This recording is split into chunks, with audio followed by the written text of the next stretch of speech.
नमस्कार, मैं Gauri Shankar Dubey global web TV में आपके लिए एक और विशेष शो लेकर आया हूं। आज मैं इंदौर के अभय प्रसाद में प्रमोद गंगराड़े जी से बातचीत कर लौटा हूं।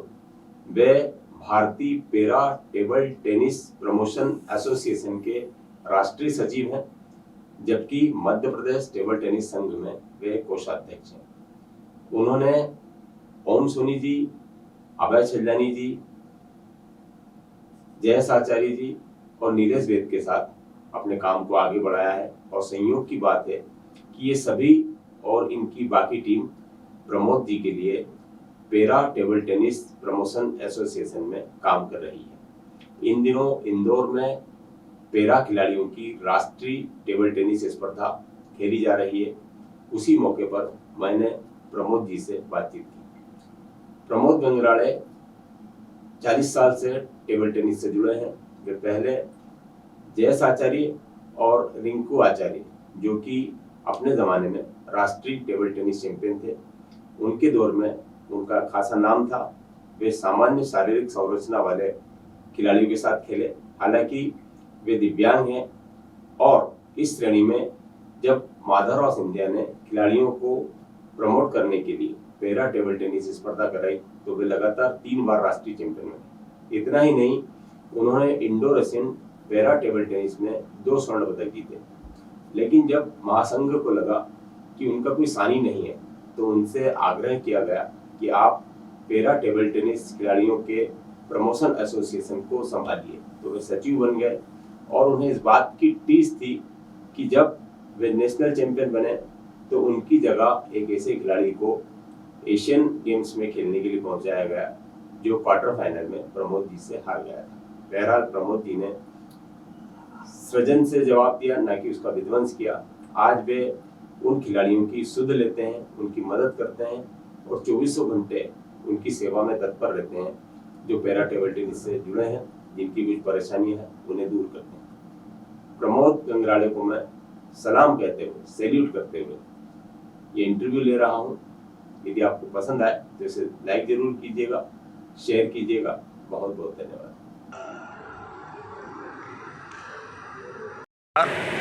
भारतीय para table tennis promotion association के सचिव प्रमोद गंगराड़े साहब मेरे पास बैठे हुए हैं।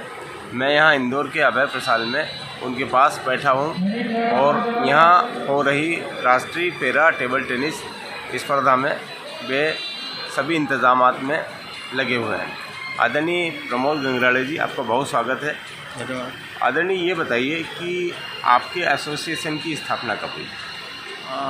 एक्चुअली भारतीय जो table tennis federation of India ने 2013 में मुझे इसकी जिम्मेदारी सौंपी।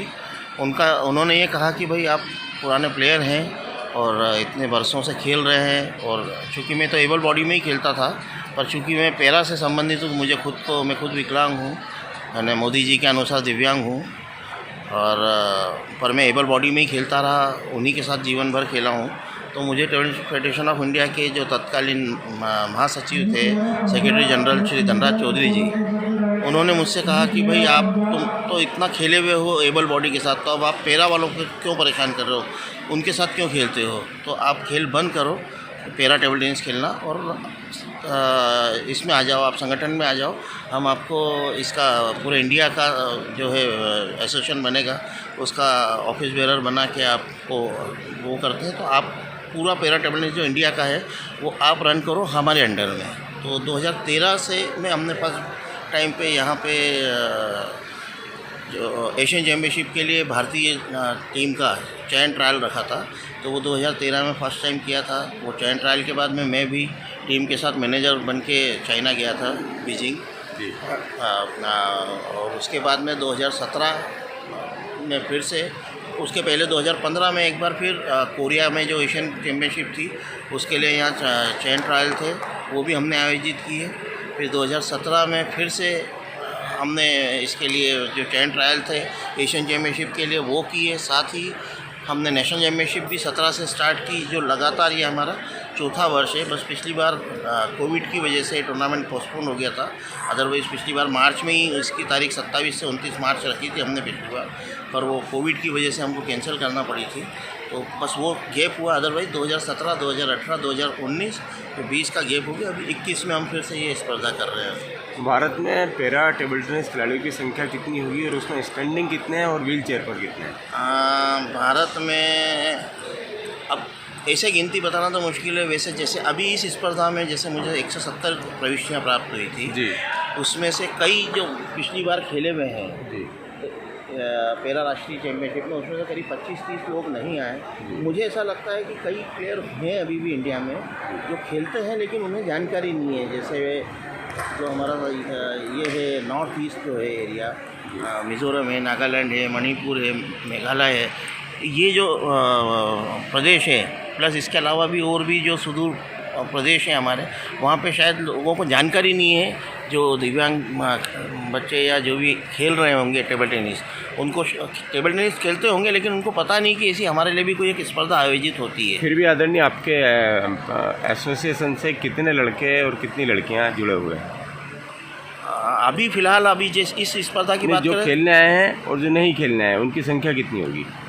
जो खेलने आए हुए हैं वो 170 प्रविष्टियाँ मुझे प्राप्त हुई थी जी। उसके अलावा जो व्हीलचेयर पे हैं उनके हाँ। सहायक के रूप में, क्योंकि व्हीलचेयर वालों को एक सहायक लगता है। हाँ कुछ व्हीलचेयर वाले इतने ज़्यादा डिसेबल्ड है कि उनको 2 सहायक लगते हैं एक ही को जी, उनका, क्योंकि स्पाइनल कॉर्ड इंजरी रहती जी। है तो उनको 2 सहायक लगते हैं। जी, तो 170 खिलाड़ियों के अलावा करीब 30 से 40 जी, उनके जो एस्कॉर्ट बोलते हैं जिनको सहायकों को, वो 40 के करीब एस्कॉर्ट होंगे यहाँ पे, और करीबन 30 के आसपास हमारे टेक्निकल ऑफिशियल्स हैं और उसके अलावा जो मेडिकल स्टाफ भी है, हमने डॉक्टर्स और इनकी भी नियुक्ति यहाँ की हुई है। तो कुल मिला के यहाँ पे अभी इस स्पर्धा में से तकरीबन 250 से 350 लोग जुड़े हुए हैं। नहीं, मैं आदरणीय मेरा सवाल ये कि कुल कितनी संख्या होगी भारत में महिला पुरुष पैरा टेबल टेनिस खिलाड़ी?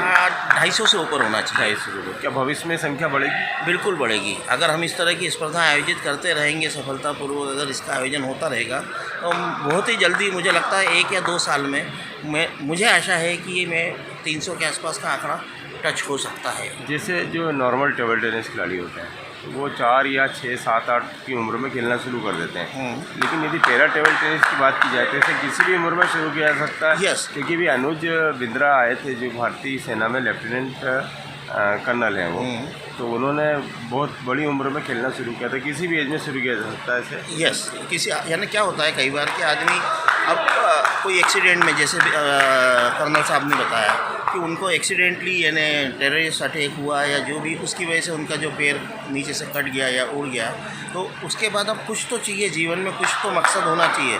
तो कई बार आदमी फिर कोई ना कोई ऐसा खेल चुनता है जो वो उस डिसेबिलिटी के साथ भी खेल सके।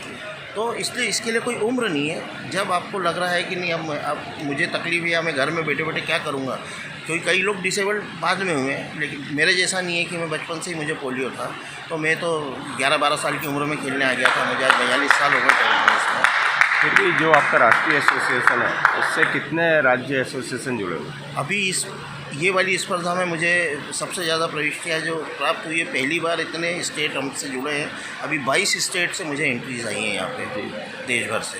जैसा कि यहाँ जो खिलाड़ी आए हैं जितनी भी राष्ट्रीय स्पर्धाओं में आते हैं तो आप उन्हें ठहरने का, खाने का और जो लोकल ट्रांसपोर्टेशन है उसका सुविधा देते हैं। हाँ, इसके अलावा और क्या सुविधाएं हैं ऐसे खिलाड़ियों के लिए? नहीं, जैसे अभी ये इस पेंडेमिक में तो अब जैसे जो भी खिलाड़ी आए जी। इन सबका आने के बाद सबसे पहले, कहीं भी जाने के पहले सबसे पहले इनका रैपिड एंटीजन टेस्ट हुआ है सबका। जी। पूरे जितने खिलाड़ी और उनके सहायक और या किसी के पेरेंट आए हुए हैं कोई बच्चे के साथ या किसी कुछ भी जो भी हैं, उन सब का हमने तकरीबन 200-225 लोगों का रैपिड एंटीजन टेस्ट किया यहाँ पे सबसे पहले।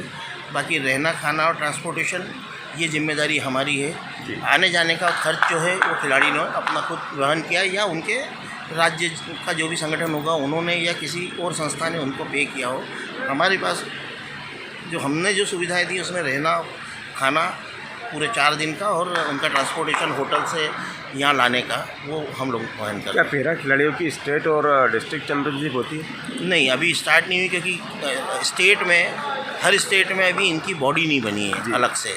लेकिन कर्नाटका स्टेट एक है और एक गोवा, जिसकी मुझे जानकारी मिली कि कर्नाटका, गोवा और दिल्ली ये 3 स्टेट में पैरा वालों की अलग से उन्होंने एक चैम्पियनशिप कराई, राज्य स्तरीय या शायद जिला स्तरीय भी की हो, पर राज्य स्तरीय की जानकारी मुझे है कि वो स्पर्धाएं उन्होंने आज ही आयोजित की और उसके बाद में यह राष्ट्रीय स्पर्धा में वो लोग आए। एक पैरा ओलंपिक को देखें अपन और अंतर्राष्ट्रीय स्पर्धाओं को देखें, तो क्या पैरा खिलाड़ियों की इस तरह की दोनों स्पर्धाएं होती हैं? हाँ, दोनों स्पर्धाएं होती है।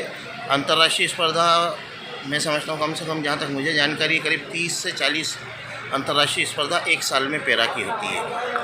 जैसे पेट्रोलियम स्पोर्ट्स बोर्ड है, कुछ बैंक्स हैं और सरकारी संस्थान हैं, डाक विभाग है, जो आम खिलाड़ियों को, नॉर्मल शरीर वाले खिलाड़ियों को सेवा का मौका देते हैं, तो पैरा खिलाड़ियों के लिए भी ये भी अब चालू हो गया है। अभी पिछले कुछ सालों से गवर्नमेंट ने अपने ऑर्डर्स निकाले हैं कि जितने भी संस्थान हैं अब उनमें सब में आप एक पैरा के लिए भी आपको जगह रखना पड़ेगी, पैरा प्लेयर्स के लिए अवार्ड्स निकालना पड़ेगी, उसमें पैरा प्लेयर आके पैरा प्लेयर के साथ ही कॉम्पीट करके ट्रायल्स खेल के और वो जॉब में लगेगा।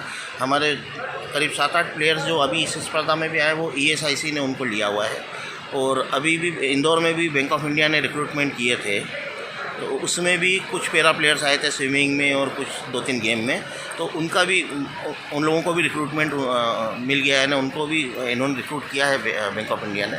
तो अब सारे संस्थानों में गवर्नमेंट के ऑर्डर से पैरा प्लेयर्स को जॉब मिलने लग गए हैं। आदरणीय, आप लगातार 3 साल पैरा टेबल टेनिस के राष्ट्रीय चैंपियन रहे जी। आपने अंतर्राष्ट्रीय पदक भी जीता, उस बारे में बताइए। जी, अब मैं एक्चुअली बचपन से ही, जब से मैंने टेबल टेनिस चालू किया, तो मेरे टाइम पे पैरा टेबल टेनिस और ये विकलांगों का अलग से स्पर्धा वगैरह ये मेरे टाइम पे नहीं था। मैं बात कर रहा हूँ 1979-80 की, जब तब चालू किया था। उसके बाद मुझे पहली बार जानकारी मिली 1995 में दिल्ली में एम्स ने एक टूर्नामेंट आयोजित किया था तालकोटा स्टेडियम में, तो सारे न्यूज़पेपर्स में आया था। तब माननीय मानव संसाधन मंत्री स्वर्गीय माधवराव जी सिंधिया मानव संसाधन मंत्री थे, उन्होंने ये इनिशिएटिव लेके और एक ये टूर्नामेंट के लिए इनको वो किया था इनकरेज, और उन्हीं के लीडरशिप में ये टूर्नामेंट वहाँ पे आयोजित किया गया था। तो मैं पहली बार जब पेपर में पढ़ा तो मैंने कहा भाई इसमें ट्राई किया जाए, तो मैं 95 में पहली बार दिल्ली गया, वहाँ मैं अपनी कैटेगरी का नेशनल चैम्पियन हुआ, तो बहुत ईजीली सारे मैचेस में वहाँ पे जीता था। उसके बाद में फिर मैंने पैरा का सारा इवेंट और ये खेलना बंद किया। उसके बाद में मैंने दूसरी बार फिर 2005 में लखनऊ में इंडो रशियन मीट हुआ था पैरा का, वो रशियन प्लेयर्स थे और इंडिया के प्लेयर्स थे, इंडो रशियन मीट था, वहाँ पे मैंने 2 गोल्ड मेडल जीते थे फिर। उसके बाद फिर मैंने पैरा की कोई इवेंट बीच में नहीं खेली।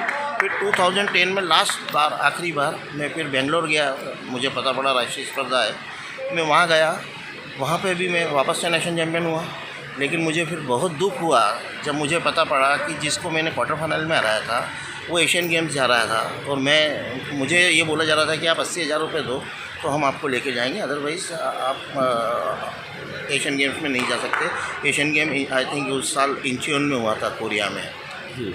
तो मुझे थोड़ी तकलीफ़ हुई, तो मैंने इसलिए भी और उस दिन से मैंने सोचा कि नहीं, अब मैं खेलूँगा नहीं, अब मैं इन लोगों के लिए काम करूँगा जो जिसका जो हक है, जो जायज़ हक है वो उसको मिलना चाहिए जी। एक तरफ आप मध्य प्रदेश टेबल टेनिस एसोसिएशन के कोषाध्यक्ष हैं, यदि मैं गलत नहीं हूँ तो। जी बिल्कुल। एक तरफ आप para table tennis promotion association के राष्ट्रीय सचिव हैं। ये दोनों भूमिकाओं में आपको क्या चुनौती मिलती है और इसका आप कैसे निर्वहन? नहीं, चुनौती तो no doubt para table tennis में बहुत ज़्यादा है, जैसे क्योंकि जितने भी प्लेयर हैं 170 प्लेयर अगर यहाँ आए तो पूरे 170 प्लेयर के साथ में मुझे रोज़ इंटरेक्शन करना, कभी भी इनका किसी भी वक्त, मेरे को रात को 10 बजे 11 बजे, कभी सुबह 6 बजे, कभी 7 बजे, किसी भी वक्त इन लोगों के फ़ोन मेरे पास आ जाते थे। तो प्लस इनकी, मैं भी समझता हूँ उनकी परेशानी है, वो डरते हैं कि मेरी एंट्री वहाँ पहुँची कि नहीं, मिली कि नहीं। हर मेल के बाद में मुझे पहले फ़ोन करते हैं कि सर आपको एंट्री मिल गई क्या। फिर मैं कई बार चिढ़ भी जाता हूँ कि भाई आप अपना मेल चेक कीजिए, मैंने आपको जवाब भेजा है कि मुझे एंट्री मिल गई है, परेशान मत हो आप। अच्छा सर, सॉरी सर। फिर थोड़ी देर बाद फिर कभी फ़ोन आ जाएगा, तो सर हमको कब पहुंचना है? भाई मैंने प्रॉस्पेक्टस दिया है, प्रॉस्पेक्टस में सारी जानकारी है। बोले नहीं हमको सर वो नहीं समझ में आ रहा, आप बताओ हम वैसा करेंगे। तो नो डाउट इधर बहुत ही ज़्यादा चुनौती है। और चूँकि मध्य प्रदेश टेबल टेनिस एसोसिएशन में ट्रेजरर रह के काम करना, तो वो इतना परिपक्व संगठन है और इतना पुराना संगठन है, और हमारे जो लीडर्स हैं ऊपर से अभय जी हों या ओम सोनी सर हों, इवन मेरे मित्र जयेश भाई हों जो महासचिव हैं, इन लोगों का ही इतना सहयोग रहता है कि मुझे वहाँ काम करते हुए कभी पता ही नहीं पड़ता है कि मैं दोहरी भूमिका में हूँ, कि मुझे पैरा भी देखना है और मुझे ये भी करना है। क्योंकि ये जो हमारी टीम है मध्य प्रदेश टेबल टेनिस एसोसिएशन की, ये पूरी की पूरी टीम ऐसी की ऐसी मुझे पैरा में भी सहयोग करती। इधर बाकी लोगों को लगता है कि मैं महासचिव हूँ पैरा का, तो मैं अकेला कर रहा हूँ, नहीं, पूरा Madhya Pradesh table tennis association para table tennis के लिए काम कर रहा है। अभी पूरी टीम हमारी, जयेश है, ओम सर हैं, जयेश है, नीलेश है, गौरव है, अमित है, ये जितने भी लोग हैं ये सब मिलके, इवन रिंकू हमारी आइकॉनिक प्लेयर जो है नेशनल चैम्पियन, वो मेरे को बार बार बहुत वो करती है कि नहीं तू ये कर, तू और ये कोशिश कर, वो नए नए आइडियाज़ देती है। वो खुद होके मेरे को 2-3 बार बोली कि तू इनके कैंप ऑर्गेनाइज कर, मैं कोचिंग दूंगी। तो इतना जब मुझे सहयोग मिलता है तो मुझे कभी महसूस ही नहीं हुआ कि मैं मध्य प्रदेश टेबल टेनिस भी का काम भी देख रहा हूँ और पैरा टेबल टेनिस का भी देख रहा हूँ। ये हैं प्रमोद गंगराड़े साहब, जिनके साथ पैरा टेबल टेनिस में कुछ अन्याय हुआ था, जैसा कि उन्होंने इंटरव्यू के बीच में बताया, लेकिन उन्होंने इसे गुस्से के रूप में, विध्वंस के रूप में ना लेते हुए सृजन के रूप में लिया और वे ऐसे खिलाड़ियों की मदद के लिए काम कर रहे हैं और सदैव तैयार हैं। जैसा कि उन्होंने बताया, पूर्व राष्ट्रीय चैंपियन रिंकू आचार्य पैरा टेबल टेनिस सिखाने के लिए तैयार हैं और प्रमोद गंगराड़े जी भी, यदि आप इस विधा में सीखना चाहते हैं, पारंगत होना चाहते हैं, तो मैं प्रमोद गंगराड़े जी से निवेदन करता हूँ कि यदि वे अपना नंबर बताना पसंद करें तो आप जब भी उनकी मदद लेना चाहें वे निसंदेह आपके लिए तैयार रहेंगे। आदरणीय प्रमोद गंगराड़े जी। नहीं, मैं हमेशा कोई भी पैरा टेबल टेनिस हो या पैरा का दूसरे भी कोई गेम्स हो, किसी को भी कुछ भी हेल्प चाहिए तो मुझे कभी भी कॉल कर सकते हैं। मेरा नंबर है 9826012625। एक बहुत जिंदा दिल इंसान प्रमोद गंगराड़े जी, जिन्हें मैं लगभग 30 साल से जानता हूँ। आदरणीय, आपने ग्लोबल टीवी और प्रभात किरण से बात की, उसके लिए मैं आपका बहुत बहुत धन्यवाद प्रकट करता हूँ। धन्यवाद।